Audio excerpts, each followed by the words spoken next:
Assalamualaikum warahmatullahi wabarakatuh. Salam sejahtera, salam dan bahagia.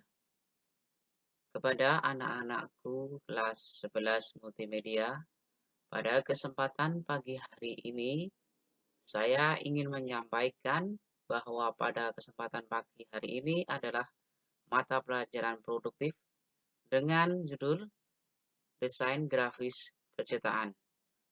Sebelum nanti kita masuk ke dalam materi pembelajaran berikutnya, semoga kalian tetap diberikan kesehatan, diberikan kelancaran, dan diberikan kebahagiaan.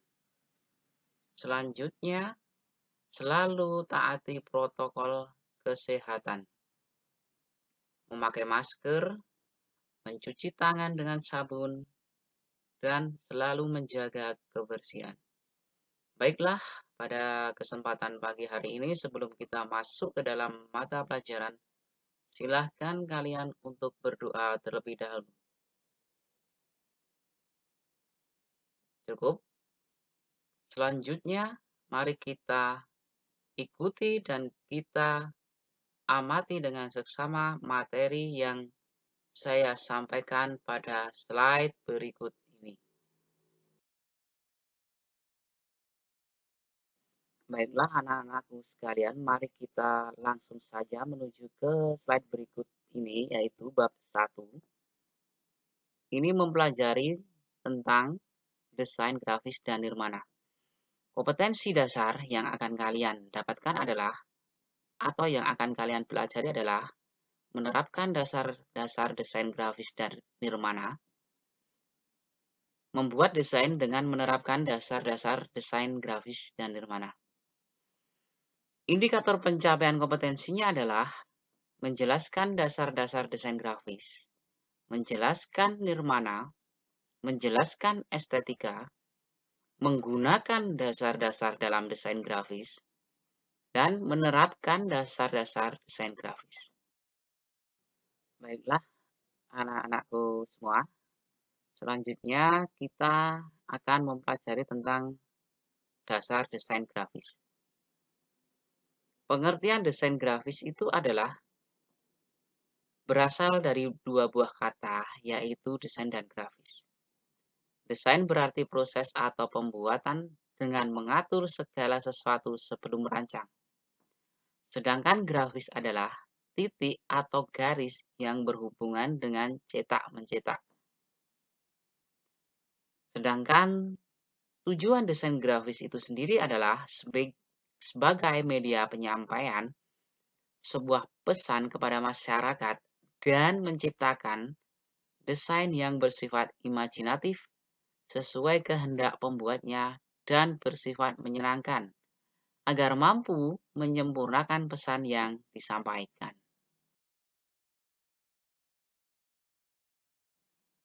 Kita ke slide berikutnya. Unsur-unsur dasar desain grafis. Itu ada beberapa unsur dari dasar desain grafis itu sendiri. Yang pertama adalah garis atau line. Garis ini memiliki sifat memanjang dan memiliki arah tertentu. Contoh, garis lurus, lengkung, putus-putus, garis silang, dan garis zigzag. Yang kedua adalah bentuk atau shape. Bidang merupakan semua bentuk yang memiliki dimensi panjang dan lebar. Bidang geometris seperti lingkaran, segitiga, elips, setengah lingkaran, dan bentuk lain yang tidak beraturan. Yang ketiga adalah tekstur. Tekstur adalah nilai halus dan kasarnya pada permukaan sebuah benda. Nilai halus dan kasar tersebut memberikan visual yang terkesan dan berkarakter. Contohnya, kalau kalian memandang atau melihat sebuah permukaan dari lantai yang terbuat dari batu, itu akan dinilai rasanya, bagaimana rasa atau tekstur dari lantai tersebut. Yang ketiga dari unsur dasar desain grafis itu adalah ruang atau space. Dengan menghayati sebuah karya desain akan timbul ruang-ruang di dalamnya. Dengan adanya benda atau unsur garis pada sebuah bidang, maka terlihat adanya ruang. Selanjutnya yang kelima adalah ukuran atau size. Ukuran dalam hal ini adalah panjang dan pendek, tinggi dan rendah, serta besar dan kecilnya sebuah objek. Sebagai contoh ukuran, suatu judul akan lebih besar dari skala objek lainnya.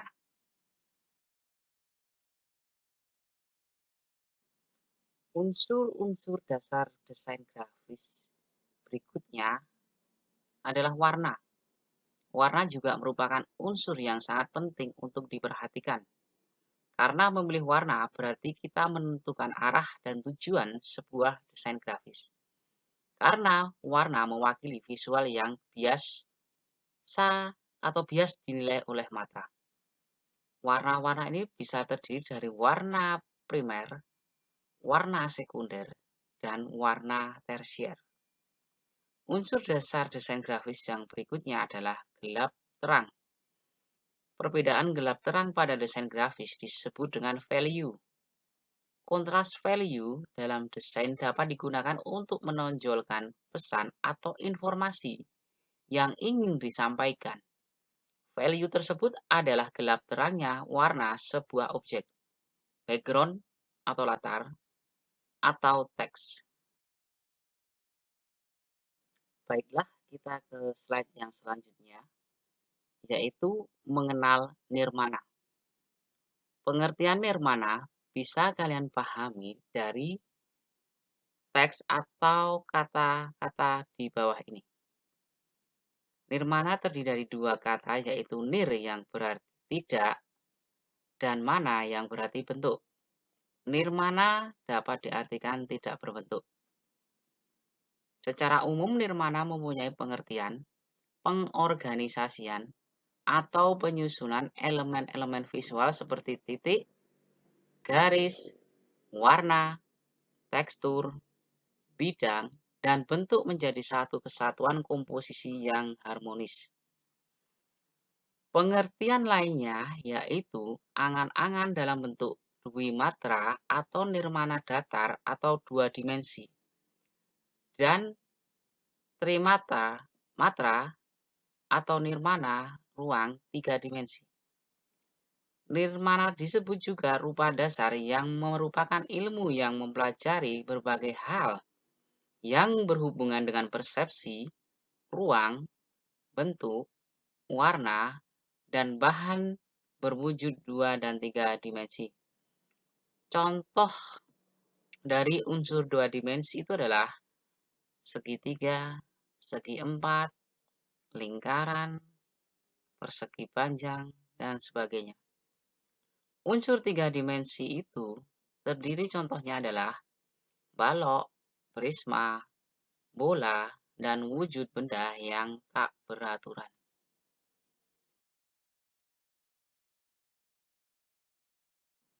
Mari kita lanjutkan ke slide berikut ini. Elemen-elemen dasar nirmana. Nirmana adalah penyusunan elemen-elemen visual menjadi satu kesatuan komposisi yang harmonis. Elemen tersebut antara lain, 1. Titik. Titik adalah unsur seni rupa yang paling dasar.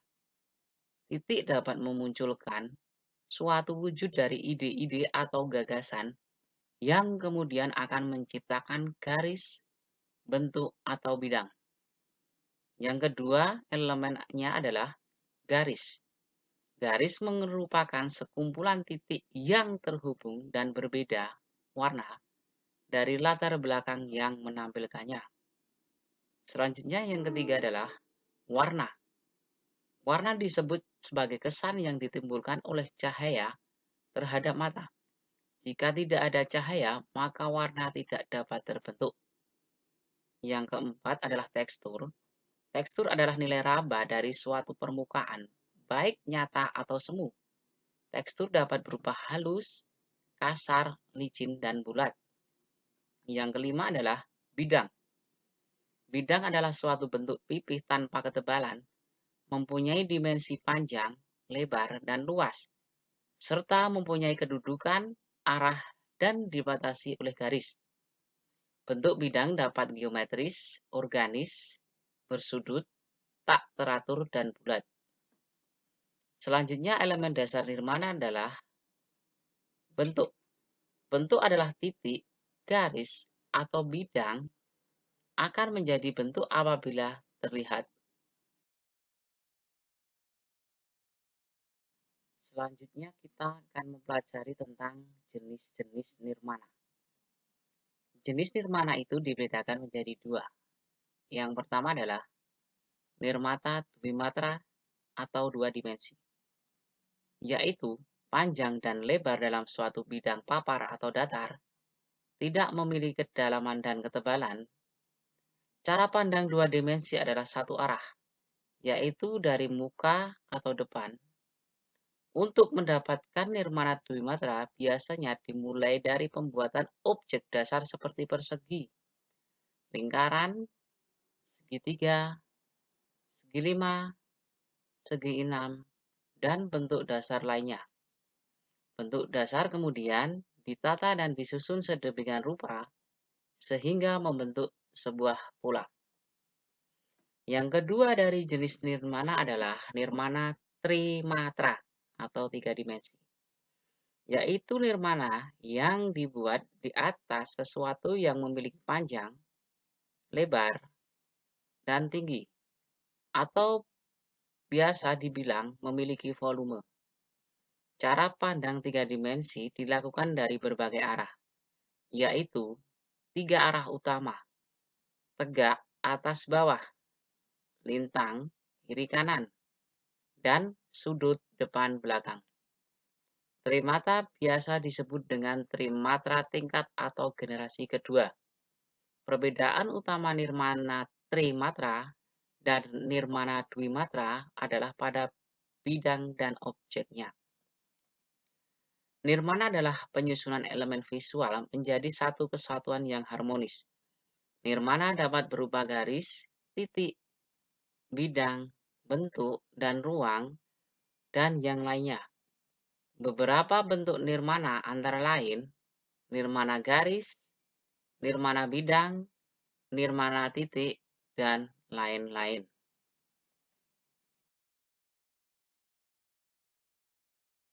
Selanjutnya adalah prinsip-prinsip dasar nirmana. Itu terdiri dari 5. 1. Kesatuan atau unity. 2.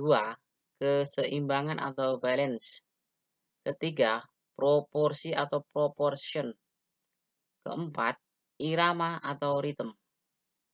Kelima, dominasi atau domination. Jadi di sini kalian nanti bisa cari sendiri, bisa browsing, bisa cari info atau cari sumber-sumber yang lainnya tentang prinsip-prinsip dasar nirmana ini. Dari kesatuan itu apa? Keseimbangan itu artinya apa? Proporsi itu bagaimana? Irama itu apakah? Dominasi itu yang bagaimana? Itu nanti kalian bisa cari referensi dari buku, dari sumber internet, ataupun yang lain. Jadi, dari semua slide-slide yang saya berikan, silahkan dipelajari materi tersebut. Nanti, di dalam Google Classroom nanti ada suatu tugas yang harus kalian selesaikan sampai batas waktu pukul 18 waktu Indonesia Barat atau pukul 6 sore. Jadi di sini kalian pelajari materi tersebut. Selamat menyimak materi ini. Semoga kalian bisa memahaminya dan semoga kalian bisa menyelesaikan tugasnya dengan baik. Sekian, terima kasih. Mohon maaf bila ada kesalahan dalam penyampaian materi. Assalamualaikum warahmatullahi wabarakatuh. Salam sejahtera, salam dan bahagia.